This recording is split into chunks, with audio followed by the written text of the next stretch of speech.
Hi, my name is Shella and you're watching an Educator talk show. Today on the show, I've got Mr. David Samuel with me, who is the Director and CEO of Business Advisory Sri Lanka. Welcome on the show, Mr. David. Thank you.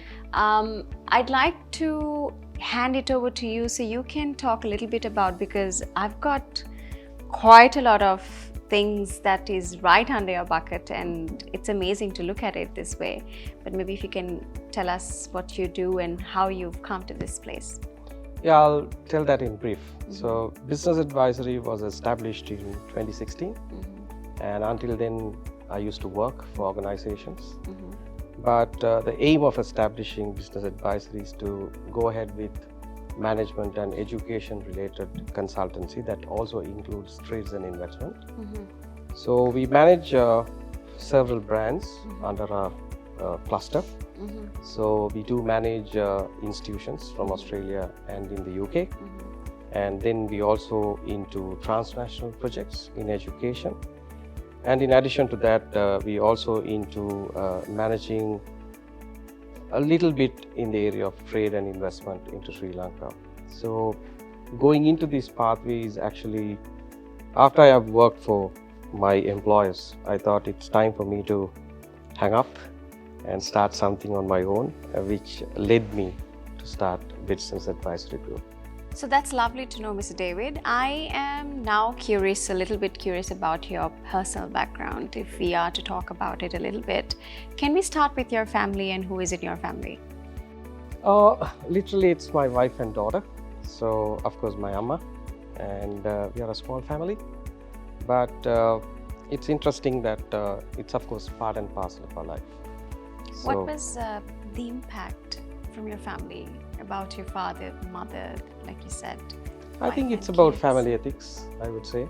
And we were brought up in right attitude, in the right environment. And of course, we were brought up from a very religious background. So I think which led us to live our life the way that we are living at the moment. Fantastic. What school did you study in, and do you have any key personalities that you look up to who supported you in this journey? It could be your teachers or any individuals that you'd like to bring in. So I studied for a very little time here, but generally I started my schooling in India. And particularly, I don't think it's fair to say there is a particular teacher or a set of teachers who have been guiding me throughout. But I think I am ever grateful for all who taught me, from schooling to my university studies. And I think everyone imparted their knowledge and skills in me, and which I am ever grateful for them. Tell me a little bit about your childhood. You said you... Yeah, brought up in a lovely family with my siblings. And we were in Colombo throughout. And my father is a technologist. Amma is a housewife, I would say. And it's a lovely time that we had when we were young, when we were small. And it's a world that we live without technology, I would say. More person-to-person interaction, a lot of time for our studies, a lot of time for us to be in the ground, playing the games that we love. And it's more like family and friends, I would say, starting from my younger days till now. If I ask you, like, who did David want to be when he was young? I never got inspired by anyone, honestly. I'm a self-made man, I would say. But there are so many people who impress me in different, times of my life. But one person I would, if you really ask me to pinpoint, is Mother Teresa. Because it's a face that gives you everything in a nutshell. Who that person, why that person should be, and why you have to respect her. So I think the most inspirational person I have come across, I think, is Mother Teresa. I can say that you can speak many languages. What are the languages that you my native is Tamil, and I can speak English, although it's not our national language. But I can speak Sinhala, but I can't read and write. So literally, I can speak our national languages. Other than that, I think I understand a little bit of Hindi because I lived enough and more in India. Yeah. Fantastic. After schooling, can you elaborate about the career up to business advisory group as to if you can talk about that ladder that you climbed? Yeah, schooling is, after the schooling, it's all about higher education. Then after the education, it's all about finding the right job. And then, we were young, sometimes we are not satisfied with one job and we try to look for another one. So eventually, have been in the industry as a person who works in the industry for nearly 25, 30 years. But I think the first 15, 16 years had been a life which I spent with my employers, and I did my work which was entrusted to me. But later, as I mentioned, I thought it's time for me to start something on my own. So with the expertise that I gained and with the knowledge that I gained from my friends, colleagues, my bosses, etc. So where I am at the moment, yeah. What do you do in the lesser time?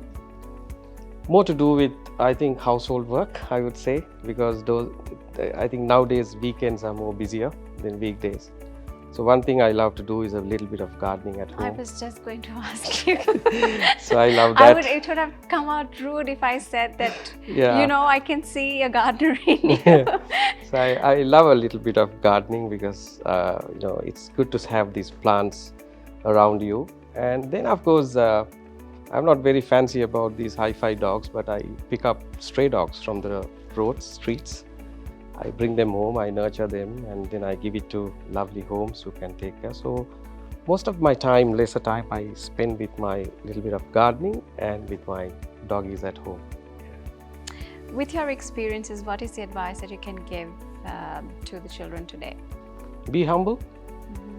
And I think while parents, of course, encourage them to continue with their studies, I also believe that they also need to have the spiritual guidance. I think irrespective of what religion you are, I think we need to encourage young children to attend Sunday schools and dharma parcels and stuff like that, because that is an essential thing that needs to be imparted into them. So then they become a citizen that, who respects everyone, where they get the respect in return. Fantastic, Mr. David. It was lovely speaking to you about your personal background. We will meet Mr. David again in the second segment, which is going to speak about the present and the future of Mr. David. So hang in there.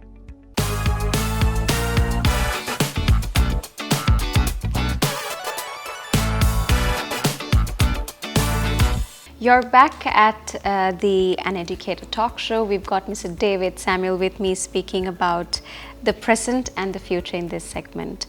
Tell me, what are the main requirements for studying abroad? That's like the basic that everybody's fetching, for right now, if it has to come from you. I think it should be the right attitude.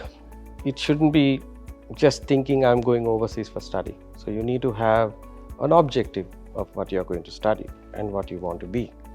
So I would say if somebody wants to be an engineer down the line, studying overseas, he or she should prepare themselves as to how they can become an engineer. So they need to have the foundation of their academic progression. They need to have the right preparation. They need to have the right knowledge. I would say English knowledge, for an example, if you're studying overseas. And it's a matter of fact, you prepare yourself, get to know things that are essential to be in that profession, and equip yourself with the knowledge and the skills and the expertise. I think with a lot of professionals around, maybe in your own family, externally, so that they can talk to them, get those ideas. And then I think literally, I wouldn't say it's a rocket science stuff, but it is something that somebody have to believe in themselves and prepare themselves to reach that pinnacle of this is what I want to be. So can you explain a little bit about, when people say study abroad, skill migration and PR, that's what people are running for right now, basically running away. If you need to explain a little bit about that. Yeah, studying abroad, as I said, it's pretty simple. But from a migration and PR point, I wouldn't be the right person, because I work for some institutions which we only talk about studying, not about long-term benefits of staying back in a country. And of course, these areas, there are specialists around the world. There are specialists in Sri Lanka, we call them migration experts. I think adults and young children can go to them and speak about what is migration and what is PR. But studying abroad is, as I said, it's never rocket science, but to some extent, it is a process that involves not just that individual, but the family as well. So the important factor is leaving aside the academic excellence that particular individual may have, but it also should align with the financial support that person can basically get from. So I think these two have to align, and if you have the right finance that can support you throughout your study overseas, because you are not here, for an example, so you are in a country where you are a stranger, only tag that you will have is a student. So I think you should prepare both these hand in hand. Okay. Can you explain the equality and difference of, GCA, local O-levels and A-levels? Then there's Cambridge O-levels and A-levels, and edXL O-levels and A-levels. There's so much to pick right now. I wouldn't actually put one over another, because Sri Lanka has been following the British system of education for many decades. I think from the time we gained independence. So I think I would rightly say Sri Lankan A-levels is much tougher, and a lot of young kids do local A-levels. But at the same time, we have kids who are following international A-levels. But it's not, right by me to say this is the best or this is the worst or this is something that you should try, this is something you should not try. But it's all about that individual capacity of a young kid. And if their desire is to continue with local A-levels and O-levels, yes, they can. At the same time, if they have the desire, okay, I want to have a British curriculum that I want to study, which is edXL or Cambridge, they can go with that. But the end result is the same. So an institution which we look at having students to come and study with us, we always look at a certain entry criteria. So that entry criteria is literally given by all three qualifications that we just spoke of. What are the skills area that a child has to focus, on a day like today? Like, it's not just books. We're talking about skills that people need to engrave in the little minds of children. What would they be in your... Say, I would put it this way. Skill is something that unique to everyone, right? I may have a skill, I love to do, say, photography. And I might have another person who likes to do traveling. You have another person who has this artistic, culture embedded to him. So rather than I would say you have to be an engineer or a doctor or a lawyer or a software engineer or a nurse or whatever the other trades I would say, it's always good for the young children, especially young adults, for them to know what is their skills, hidden skills. Sometimes it's our responsibility also as elders to find certain talents. So rather than, I think, skills, we will put it as talent. If somebody is very talented in numeric, they have a pathway. If somebody is very talented with their scientific approach, they have a pathway. So I think it is not something that someone else can identify. Someone else can actually see how that can be developed further. But from my personal perspective, it is something that is unique to someone. And it is something that is basically within them. What about the industry demands currently in Australia, UK, US, Canada and New Zealand, etc.? All these famous places that people are really looking to fetch themselves a life, What are the industry demands? I will put it in one word: employable graduates. So I may have few qualifications, I may have a particular qualification, but they will look at how hands-on you are. So I would say when you have a qualification, it can be called a paper, because somebody who asks you, okay, what qualification you have, you can say, I have a bachelor's, I have a master's, a PhD. But they will literally look at, from a corporate perspective, they will look at how hands-on you are for the job that you have actually applied for. Experience. So I would say, if somebody who's a young graduate, just graduated, it's good for them to be in the corporate sector for a few years, get to learn what is there. They have to learn the culture, they have to integrate themselves, they have to learn new things, and they'll be a good position to find what is right and wrong for them. So I think one important factor is not about what demand the industry has, it's all about how I can fill that demand. So if I am capable of filling that demand, let me go for that. How to choose a good university or a college for their higher education? Say, every institution is unique. Every institution has its own strength. So unfortunately, people talk about one over another, say another over another one.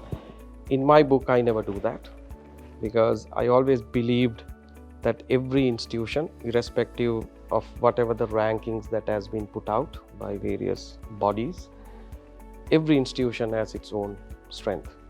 So if somebody is selecting for a good university or something that they think is the most appropriate one for them to study, ideally they have to do a lot of groundwork.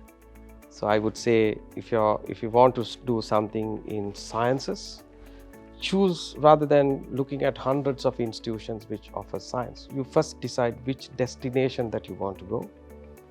Then you look for the top 3 or 4 or 5 institutions which runs that program, understand how it is, and then pick up and say, okay, I want to go for this institution, I'll complete this degree. But end of the day, the other element of that, you can't just be a graduate. As I go back to my previous statement, you have to see whether I can get employed. What type of scholarships are offered in universities and how do you apply for it? Usually every institution has their own scholarships, and I think it ranges from 10% going up to maybe 100% full scholarship. And many young kids, they think I have to be 100% academically excellence for an institution to give me a scholarship. Yes, true, but they will also look at other what you call talents of that particular individual. So they will look at, okay, how good you are in your attitude, how good that you think what you want to do down the line, and how you have so far contributed to your own classmates or own school that you have studied, and whether you have been part of any active activities. I would say it can be a competition, it can be a speech competition, it can be a drama competition, it can be an essay competition. So they will look at all these elements. That's where we select somebody, he or she is the right candidate for us to give. Yeah, because end of the day, if somebody I am choosing to give a 50% score, and if this young kid has 3 A stars or 4 A stars or 5 A's, why would I question that student with the integrity related to academic excellence? Yes, he or she has already proven that they are good. So your scholarship is based on what they have gained, not what they are going to gain down the line. So all we look at is, I think, the right attitude, and the future thinking kids are the right kids, I would say, should get the scholarship. So how do you prove that you're a genuine student? That's a very tricky question, honestly, and unfortunately none of us can't read the minds of others. Sometimes it's good for us to have that cordial conversation with the young kid, get to know a little bit more about them, their family, their background, their financial background. So sometimes it'll be very harsh on me to say somebody is not genuine, I'm not the right person, we can't judge people. But certain individuals, when they apply to a particular course, of course, from a course point of view, from an institutional point of view, we have certain areas that we look at to see whether this kid is genuinely interested in that course, or whether this kid is literally looking at coming over and just do one course and just disappear after that. Again, going back on my statement, it's very difficult to basically label somebody saying not genuine, but there are certain measurements that we take to ensure that we have the right kid with the right mindset to be our future students. So, who can sponsor for students' higher education and accommodation? I would say preferably parents. And ideally, I think going back again, it's very important when a young kid decides that I want to study overseas. And they also should look at the deep pockets of their parents. So literally, an institution would like their parents to sponsor their children. But there are instances where we look at either their siblings, if they're well settled, they can do that. Grandparents can do that. Their maternal or paternal uncles or aunts can do that. And but personally, I feel it's very important if parents can contribute towards the success of their child's education, partly or fully, is much more appreciated and acceptable. Can students do part-time jobs? Of course. And what's the process, because Yeah. do they get permission from the uni, the Yeah. college that they go to? Maybe Sure. even the government could be against it. See, every foreign government treats international students uniquely, because it also generates a lot of reserves into those governments. So they give the privilege of students to do mostly 20 hours of part-time work, and they have to manage their time in such a way between their study and their part-time job. And as long as they don't focus too much on part-time, too much on jobs, but if they can focus more on their study because that's their objective, I think they should be fine. What are the reasons for rejection in a student visa? I think there are so many elements associated with that. And we look at the documentation, we look at the credentials that has been submitted by the student, and we also look at whether this particular program is available in Sri Lanka, and they have to really justify when it is available here at an affordable cost, why they have to spend that much of amount and go to Australia or UK and study and complete those degrees. So rather than, I would say bluntly, we reject somebody, but that rejection has a lot of thought process before that application is rejected. So there are so many things that we look at: education background, family background, financial background, right? We check for authentic documents, we check for verified documentation, right? We check, if somebody is sponsoring this kid, whether how many people in that family who's supposed to be managed by this individual who's sponsoring the child, right? There are so many elements coming. So it's very difficult for me to say in a nutshell, these are the things that we reject. It's on a case-by-case basis. And as I mentioned, so many things gets into our system when we go ahead and assess a particular application. And it's unfortunate, sometimes we reject young kids, but there's a reason for that. And those reasons are generally given in their rejection letter. What are the first steps students should do after they migrate for studies? What are the first steps that they should take? I think the first step should be for them to have a proper accommodation, because when they leave from Colombo, they have going to an unknown destination. Sometimes they might have relatives to come and pick. So they have to ensure that they have the right accommodation. Second thing is enrollment to the course. A lot of kids think, I go here, I can do part-time work, no, your objective is to enroll for the course. Then maybe after the enrollment of the course, I think the most important factor for children is to integrate into the community.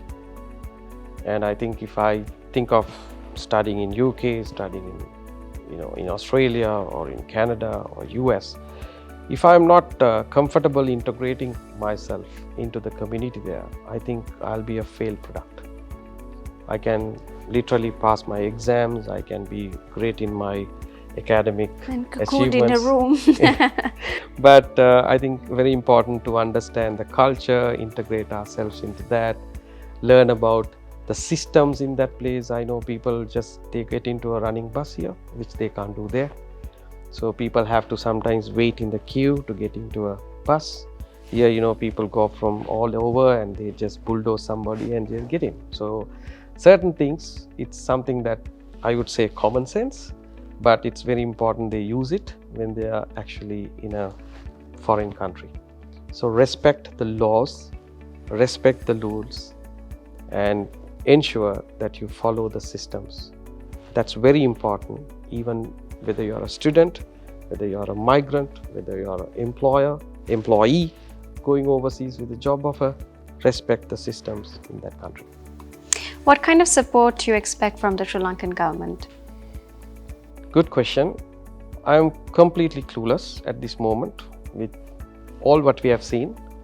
But one thing I would say to the government is they need to be open with their policies. They can't put out one policy today and change it, the following week.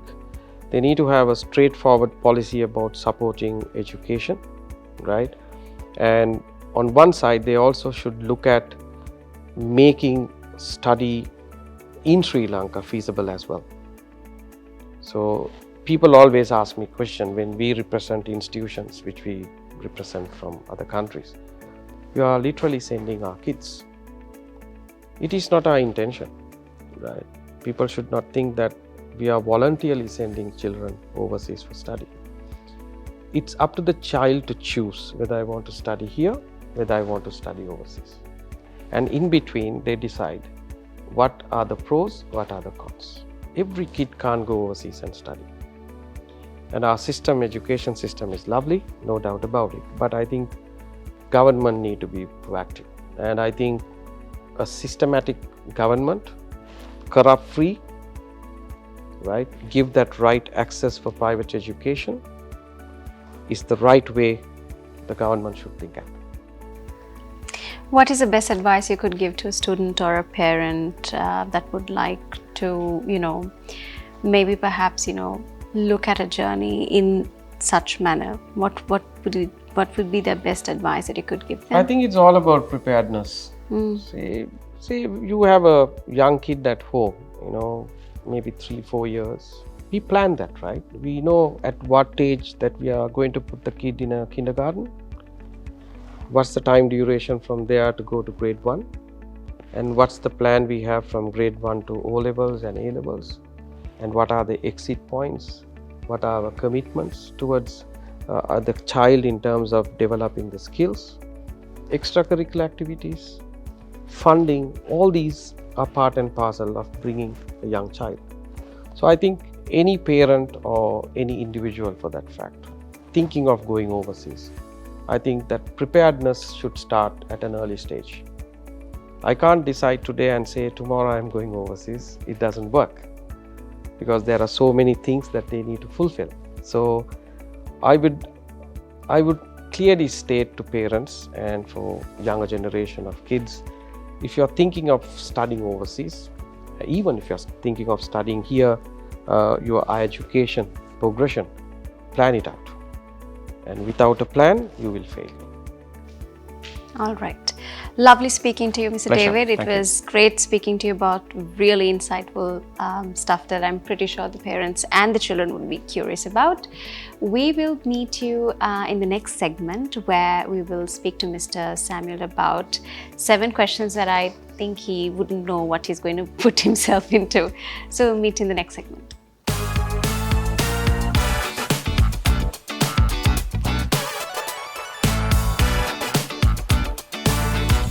Welcome back. You are watching an Educator talk show. I've got Mr. David Samuel with me, and I'm going to throw the lucky 7 at him. So let's see what he has to pick.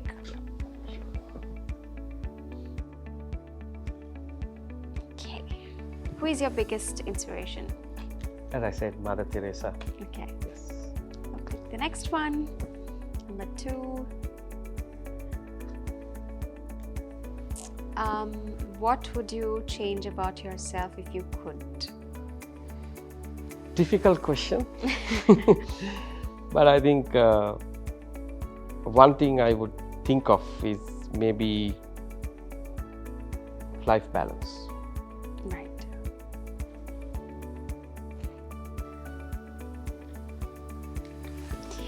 If you are willing to give pocket money to a child, how will you give?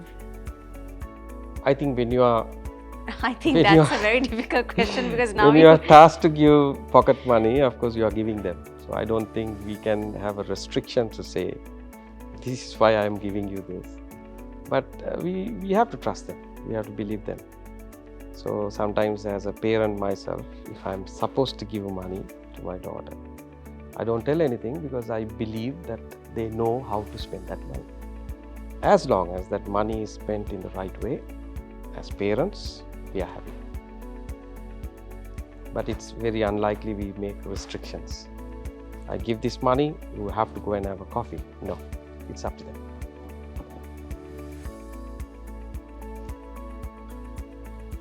What is your dream car, or is your current car your dream car? I have a Merc, which I love. I've never dreamt of a dream car at this moment, but I think looking at Sri Lankan traffic, I think it's much easy to go for a tuk-tuk. Okay. It's easy to travel in a tuk-tuk. All right. Makes sense. What did you want to be when you were small? I think I'll go back to my first question that you asked. I never had an intention of this is what I want to be. I took every day as a challenge and honestly never had an idea what I want to be at that time. Because when I was young, the only thing you know is your family, your circle, and what you do. Nothing beyond that.